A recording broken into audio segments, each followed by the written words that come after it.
विश्व में हिंदुओं की स्थिति का ये हृदय विदारक चित्र है। बांग्लादेश में मंदिर बनवा रहे 6 सगे भाइयों की ट्रक चढ़ाकर हत्या कर दी गई।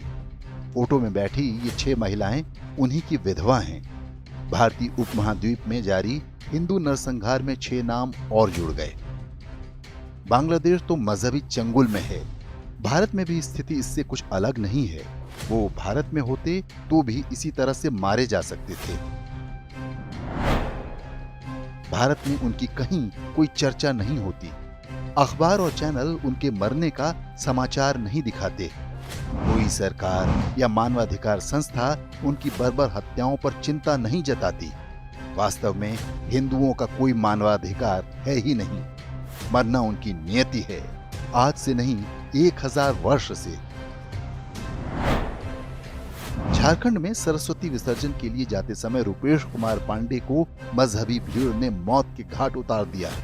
भाजपा को छोड़ दें तो कोई सेक्युलर पार्टी उसके परिवार वालों से हाल पूछने तक नहीं गई।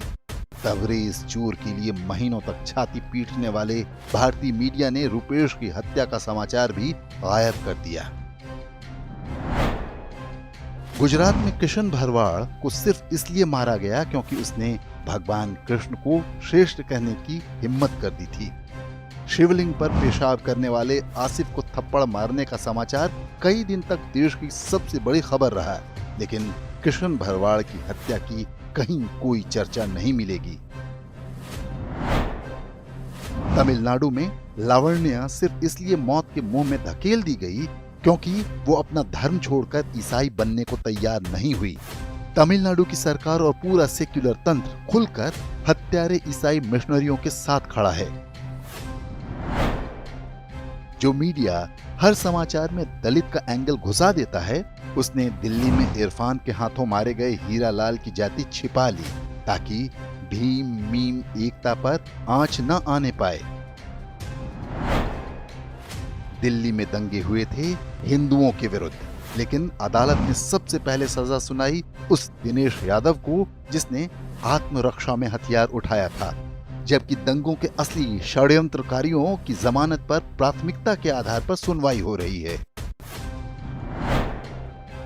हिंदुओं पर ऐसे ढेरों अत्याचार प्रतिदिन हो रहे हैं, लेकिन एक समाज के तौर पर हम क्या कर रहे हैं?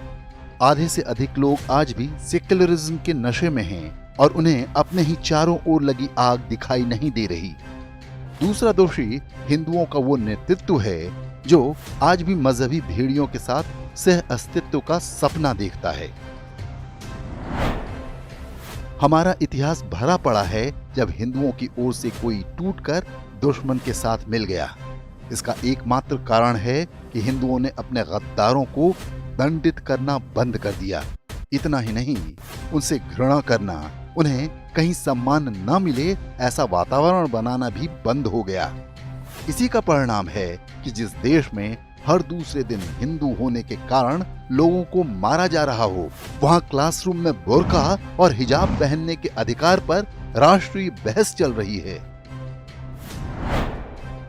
तो एक सामान्य व्यक्ति के रूप में हम क्या कर सकते हैं?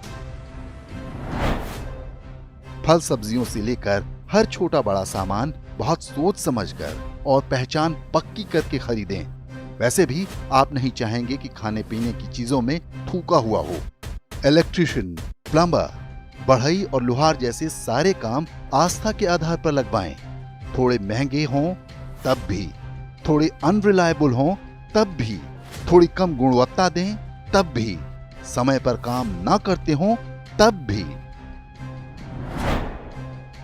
हर उस व्यक्ति और समूह का बहिष्कार कीजिए जो अपने समाज, धर्म और देश पर कुदृष्टि रखता है। लाइफ साइकिल कॉस्ट की अवधारणा को जानिए। ऊपर लिखित हर वस्तु या सेवा की आज की कीमत नहीं, अपने पूरे जीवन और बच्चों के जीवन के सारे खर्चों से तुलना करें। आपके मकान का मूल्य गिरेगा या बढ़ेगा? आपकी बिजली महंगी या अनरिलायबल होगी या नहीं होगी? आपके क्षेत्र में डॉक्टर रहेंगे या पलायन कर जाएंगे? बच्चों को नौकरी मिलेगी या नहीं मिलेगी तो वेतन कितना होगा? सब इस पर निर्भर करेगा कि आज आपने घर का नल किससे ठीक कराया या आप फल सब्जियां किससे खरीदते हैं।